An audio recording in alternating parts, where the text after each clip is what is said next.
noches. Buenas noches. Buenas noches. Bueno, gracias por estar aquí. Usted, Stronati, procede a auspiciarme. ¿Cómo no? Porque yo sin auspicio no soy nadie. Dele.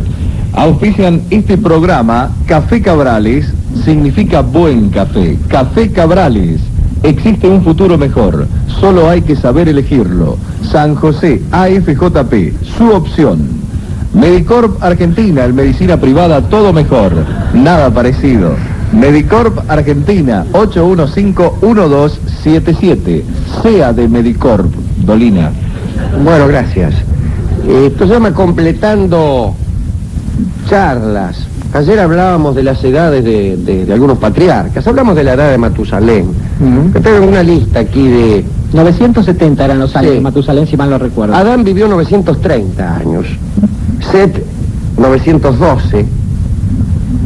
Kenan, 910. Yered, 962, que es el segundo, digamos, en la lista.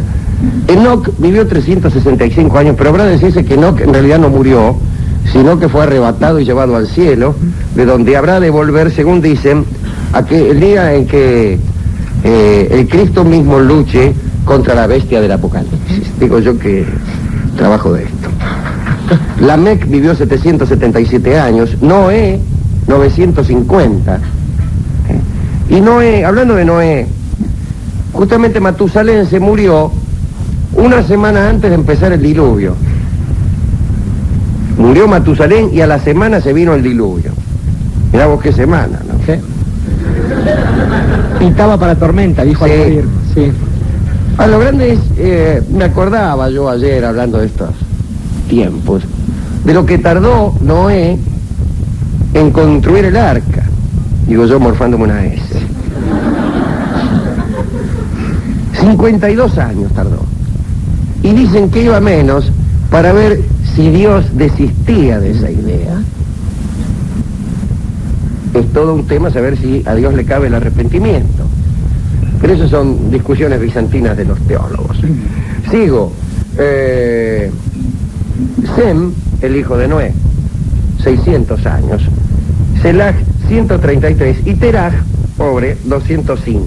¿no? Un pibe. Sí, Pero flor de la edad. me acordé también y tomé nota de algunas cronologías babilonias. Los babilonios creían que sus reyes antediluvianos, anteriores al diluvio, habían reinado muchísimos años. Por ejemplo, hay aquí algunos nombres de reyes anteriores al diluvio, reyes míticos de Babilonia. Alulim reinó 28.800 años. Alamar, 36.000. Alamar María, que me vuelves loco. Alamar fue por naranjos, Emen Luana, 43.200. con reelección. Con elección. Dumuz, 36.000. Y en todas las civilizaciones y las culturas clásicas, siempre se habla de personajes de una edad de oro que alcanzaron edades que los hombres actuales no alcanzan. Ayer lo veíamos en los chinos, etcétera, etcétera. Porque la longevidad era concebida como el mayor beneficio del hombre. Y yo creo que algo así. Pero, bueno, esto es, digamos, una especie de hijuela de la charla de ayer. La de hoy, si bien tiene que ver con la historia bíblica, también es la continuación de otra charla que hemos tenido, pero no ayer, sino la semana pasada. Y es José. ¿Qué José? Preguntarán ustedes. Pues el de la Biblia, contestaré yo. Resumen de lo publicado. Porque esto incluso creo que no va a terminar hoy porque es muy larga la historia. Resumen de lo publicado. José es uno de los 12 hijos de Jacob, primer hijo de Raquel, la esposa más querida de Jacob, que en principio parecía estéril. José es hermoso, muy parecido a Jacob, y es el hijo que más ama. Los hermanos lo envidian, lo meten un día por jorobarlo adentro de un pozo, y finalmente se lo venden a unos mercaderes que van a Egipto, y le dicen a Jacob que su hijo ha muerto. No es poco dato, Alejandro, según usted comentó, la actitud habitual de José frente a los diálogos con sus hermanos, con la gente en general, una actitud medio de cheronca, ¿no? Un poco cheronca y soberbia, porque además era lindo el mozo, ¿sabés, carretero? solía vestirse demasiado bien, a veces los buchoneaba a los hermanos y se aprovechaba de su belleza y del amor que su padre le tenía. Y los hermanos entonces, ellos que le tenían inquina, lo meten adentro de un pozo, lo querían matar, pero después resuelven vendérselo a unos mercaderes que lo llevan a Egipto, le hacen creer a Jacob, el padre de todos ellos, que una fiera lo había devorado, y ahí queda en Egipto José. Luego, José es vendido a Putifar, un eunuco al servicio del faraón. La mujer de Putifar, Zuleika, se enamora de José.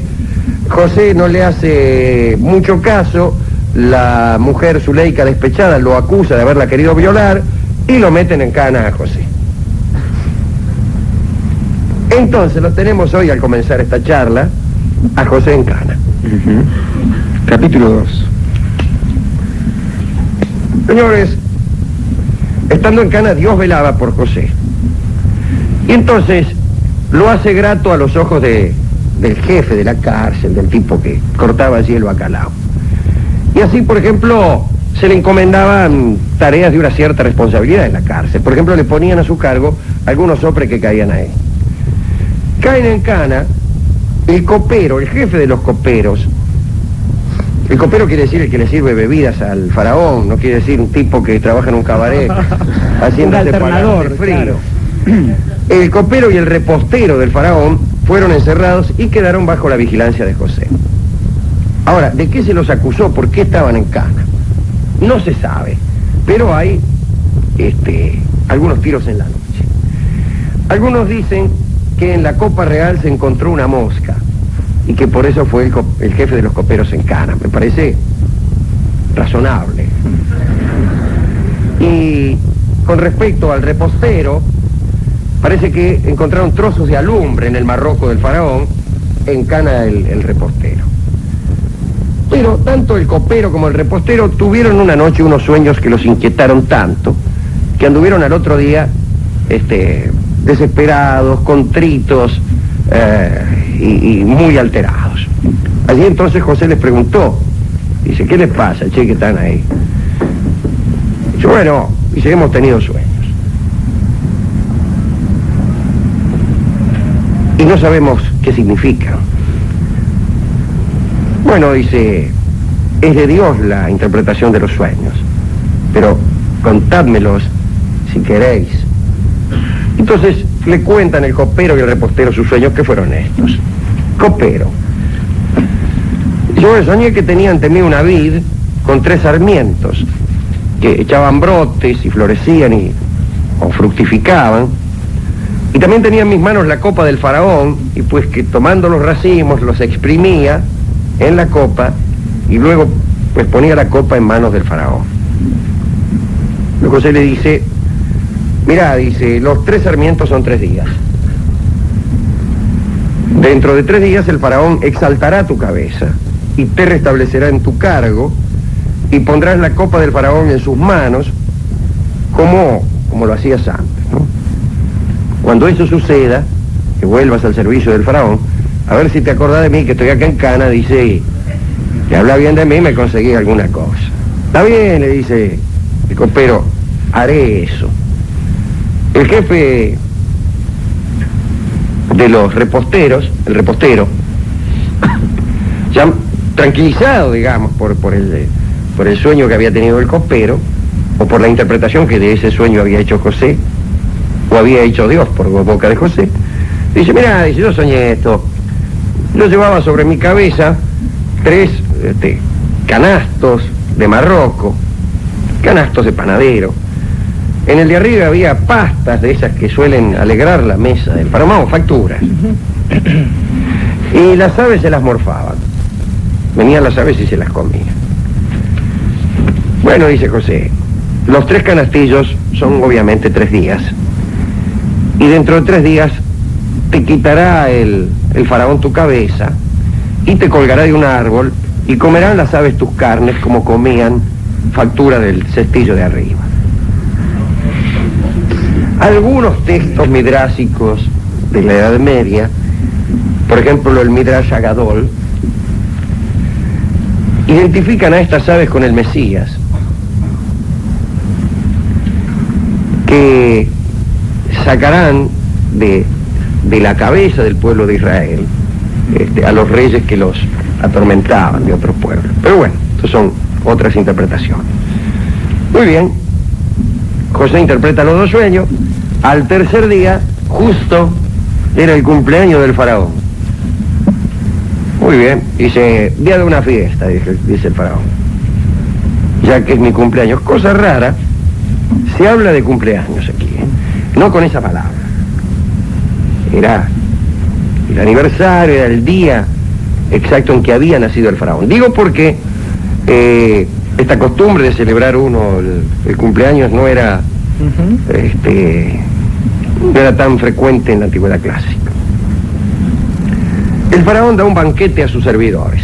Se da un banquete, aquí traigan algo, y aprovecha ese día para restablecer al jefe de coperos en su cargo, y B, hacer colgar al panadero, sin que por lo menos yo sepa por qué. Pero hizo cumplir las profecías o las interpretaciones de José, ¿no?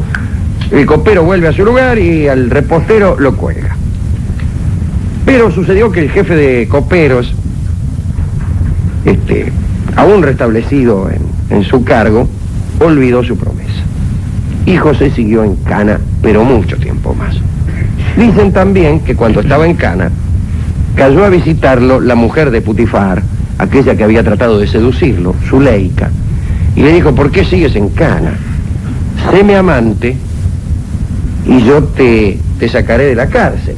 Lo cual es revelador acerca de cierta liviandad de las cadenas de José, que le permitían tener un amante en la cárcel, lo que no es sencillo. Quizás esto hable también, más que de la liviandad de esas cadenas, de las posibilidades, las potestades de Zuleika también en ese ámbito, ¿no? Una que entraba ahí a devoto. Pero acá dice, sé mi amante y haré que te pongan en libertad, pero en realidad debió decir, prométeme que serás mi amante y te pondré en libertad para que de este modo lo seas, ¿no? Aquí delante de la gente. En el patio. Pero José dijo, no, si se había resistido antes, bueno. Pero al cabo de 2 años soñó el faraón que estaba a orillas del Nilo y que veía salir 7 vacas del río, hermosas y gordas. Poníanse las vacas a pacer y luego salían del río 7 otras vacas, flacas estas, que devoraban a las gordas.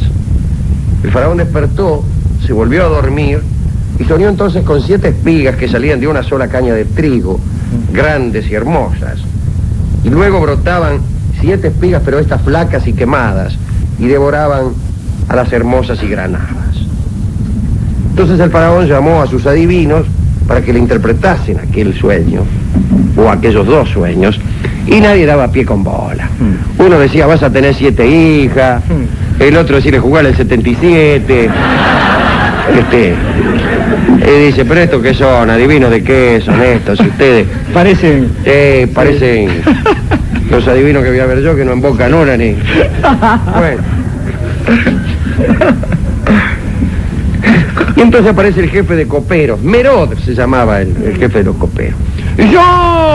Ahora que me acuerdo. Pero ahora que me acuerdo, pero era así, no era malo Merod, pero era olvidadizo. Incluso dice la tradición que hacía unos nudos para acordarse de decirle al faraón, che, a ver si lo acomodamos a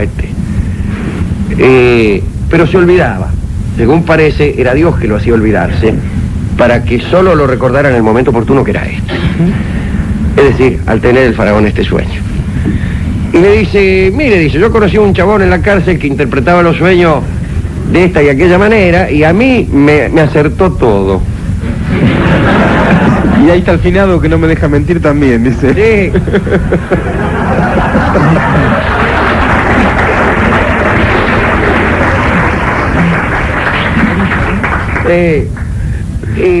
Riverito, dice. Bueno, llaman a José, José en presencia del faraón. Tac. Así dice que usted adivina los sueños, dijo el faraón. Dice, no soy yo, Dios dará su respuesta al faraón si es que el faraón me consulta. Muy bien, le cuenta el faraón un sueño. No, dice, ¿vos sabés qué? Y le cuenta. Bueno, dice, en realidad el sueño del faraón es uno solo, dice José. 7 vacas son 7 años y 7 espigas también son 7 años. Vamos, que vendrán 7 años de abundancia a los que seguirán 7 años de miseria. Busque el faraón un hombre inteligente y sabio, póngalo al frente del Egipto, ponga al faraón intendentes que recorran las provincias y visiten la tierra y recojan 1/5 de cada cosecha, esto en la época de abundancia. Reúna el faraón el producto y acopie, y tendrá cuando venga la época de miseria. Entonces el faraón escuchó eso, sintió que era cierto, y dice, bueno, ya que tenemos que nombrar a un hombre inteligente y sabio, tú serás ese hombre. Y le dio su anillo, lo vistió de blanco lino, en realidad debe querer decir que lo vistió con el delantal regio, el sendit que usaban los faraones. Puso en su cuello un collar de oro, ordenó que anduviera él en el segundo carro, o sea, en el carro que venía atrás del faraón, y que ante él se gritara Abrech, que quería decir algo así como Araca en el idioma egipcio. Sería Abrech Cancha. Ese no es egipcio. Ese lo es. Lo llamó Safnat Paneah, que tampoco es egipcio, y que quiere decir por él habla el Dios vivo. Tenía en ese entonces, José, 30 añitos. No está Vive, mal también Está pro interior, mal, Sí, sí. Llegar a virrey de Egipto a los 30 años. Caray. Yo a los 30 años andaba bailando por un bizcocho, hermano. Y eso que adivinaba, ¿eh? Sí, la pegaba. Pero no encontré mi faraón. ¿Sabe qué? Yo en el caso de él, en episodios como el de Zuleika, Sí. Me parece que eso fue lo que lo mató, ¿eh? sí, creo que sí. No estoy de acuerdo una vez más, pero después le cuento. Bueno, José fue humilde, fue muy humilde. Acostumbró a recibir con humildad esos dones. Acostumbró está mal, ¿no? Recibió con humildad esos dones, discúlpenme. Bajó los ojos ante la mirada codiciosa de algunas mujeres. Y Dios lo recompensó con un don peculiar. Dicen que lo recompensó con larga vida, pero no es del todo cierto, porque todos sus hermanos lo sobrevivieron, como veremos quizá mañana. Pero otra vez insisto en ese error, lo recompensó con el siguiente y peculiar don: inmunidad ante la ahojadura, es decir, ante el mal de ojo. No lo podían ojear. Don que fue heredado por los descendientes, por quienes otros, ¿no? Se casó con Asenat, que algunos dicen que era hija de un sacerdote, pero en realidad parece que era su sobrina. Yo creo que era hija de Dina, la única mujer sola que fue hija de Jacob. Tuvo 2 hijos, Manasés, Efraín, y bueno, permitió que se pagara el trigo con ganado, empezó a vender el trigo, en fin. Los 7 años de abundancia pasaron, acopiaron el trigo tal como había recomendado José, lo mezclaron con tierra para evitar a los gusanos del añublo, y vino el hambre. Vino el hambre. Cuando los graneros particulares quedaron vacíos, José abrió los graneros del faraón y empezó a vender trigo al pueblo. Y dije antes, que a veces admitía que le pagasen con ganado, de modo que al cabo de aquellos años el faraón quedó propietario de todo el ganado del reino de Egipto. Pero el hambre pasó también las fronteras, y José recaudó muchísimo dinero vendiendo trigo a los extranjeros que venían. ¿Cuál era la situación de José? Recordemos. Sus hermanos habían quedado en Hebrón con su padre. Su padre creía que él estaba muerto. Y allá estaban los hermanos, no los vio nunca más, hasta ahora.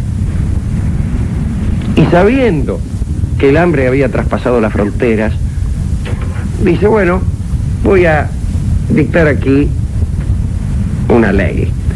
Todos los extranjeros que deseen comprar trigo deberán venir personalmente.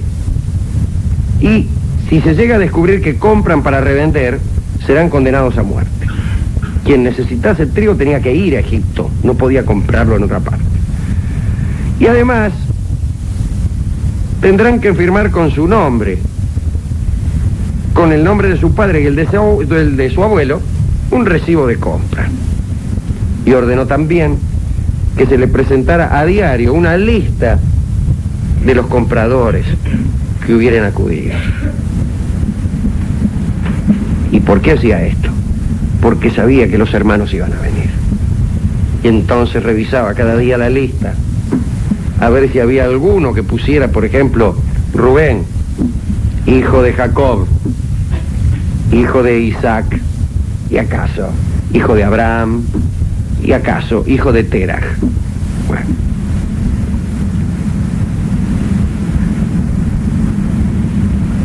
¿Y qué pasó después? Bueno, Jacob se enteró de que vendrían trigo en Egipto y mandó a los hijos a buscar trigo a Egipto. A todos, menos a Benjamín.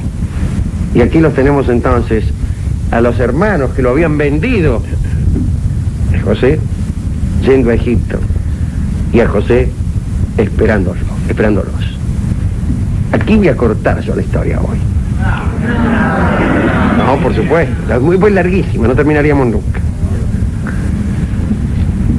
Pero bueno, José tramaba una venganza. Vale saber esto. Y vale saber otra cosa que se preguntan los historiadores. ¿Quién era el faraón del cual se hablaba? ¿Quién era ese faraón? Ese que nombró a José virrey. No sería José, y aquí viene una confirmación histórica o una analogía histórica. Había un general semita llamado por los egipcios Yanhamu, mencionado en las cartas de Tel Amarna como encargado de los graneros. Y en ese caso, si son las cartas de Tel Amarna, aquel faraón no era otro que un amigo de este programa. Un faraón que cambió su nombre. Un faraón que trasladó la capital de Tebas a Viedma. Un faraón que fue derrocado. Un faraón que fue derrocado, creo que el único. El único, absolutamente. Un faraón que cambió la religión. Un faraón monoteísta que quizá había oído hablar de esta idea de un solo Dios, un Dios vivo y verdadero. A alguien que le merecía mucho respeto. Y ese era Amenofis IV, que cambió su nombre por el de Akenatón. Y que cambió la religión de Amón y toda su cohorte de dioses por la de Atón, el disco solar, el único. Cambiando además, Alejandro, las prácticas sociales establecidas desde centurias, en las cuales tenían un lugar diferente a partir del gobierno de Akenatón: las mujeres, las familias, la propiedad privada, e incluso algo que le resultó fatal finalmente, que era la política imperial de Egipto para con sus vecinos. Exactamente, porque él, estando a favor del amor y de la paz, resolvió dejar de combatir a los vecinos. Pregonó una política de paz, lo cual fue un error político espantoso, claro, porque ni bien se enteraron de que él había desmantelado su ejército, los hititas, que no eran demasiado escrupulosos, procedieron a invadir el Egipto con toda comodidad. Pero bien, ¿era ese José? ¿Era ese el faraón? No lo sabemos. Las cartas de Tel Amarna parecen decir que sí. ¿Cómo terminará esta historia? ¿Cómo se vengará José de los atorrantes de sus hermanos que lo vendieron a unos tipos que iban a vender gomina a Egipto?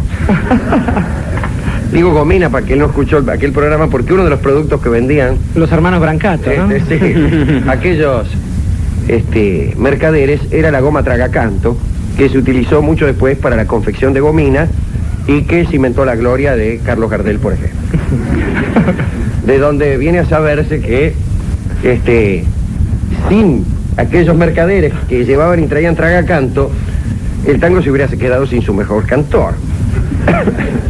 Bueno, ¿cómo terminará esta historia? Es una pregunta. Sí. ¿Y a quién se la dedicaremos? Esa es otra. Muy bien, la primera de las preguntas será respondida como corresponde en esta misma emisora, a la misma hora y con el mismo tono en el día quizás de mañana. O Pero quizás no, porque ya sabemos que quedan en este programa promesas incumplidas flotando en el aire. Como así son nuestras vidas, una sucesión de promesas que se quedan en ello. En todo caso, sí debemos hacernos cargo aquí y ahora de la segunda de las preguntas. Y en ese caso, Alejandro, me permito hacer dos aclaraciones previas, pertinentes, antes de la dedicatoria. La primera es que no solo estas historias que cuenta usted se continúan, sino que además parecen guardar cierta curiosa coherencia tramposa en cuanto a la posibilidad de las dedicatorias. La segunda es que tengo para mí, y seguramente esto usted mismo lo está marcando, que los hombres sabios no son aquellos que gobiernan, pero que es necesario que aquellos que gobiernen sepan rodearse de hombres sabios. Entonces, si bien dijimos ayer que aun cuando el mundo tuviese 20 minutos de existencia, valía la pena pensar en el libre albedrío y las consecuencias de los actos, decimos hoy que sobre todo para los hombres que gobiernan y se rodean de hombres sabios, es muy necesario recordar aquel lugar de donde vienen, esto es, qué es lo que legitima su poder, quiénes fueron aquellos que lo consagraron, cuáles son esas viejas cartas que a veces aparecen en forma de sueño y que consagran en todo caso la verdadera voluntad de alguien, un ser supremo o un ser supremo expresado en miles de nombres, que son aquellos que verdaderamente consagran el poder. Para los que saben leer las cartas viejas, sean hombres de gobierno o aquellos hombres sabios que los aconsejan, es esta dedicatoria del programa de hoy. Canta entonces Ángel Vargas para José, para el faraón sabio, para quienes encontraron las cartas viejas de Telamarna y para para todos los hombres de bien, este tanquito. Adelante, don Ángel Vargas.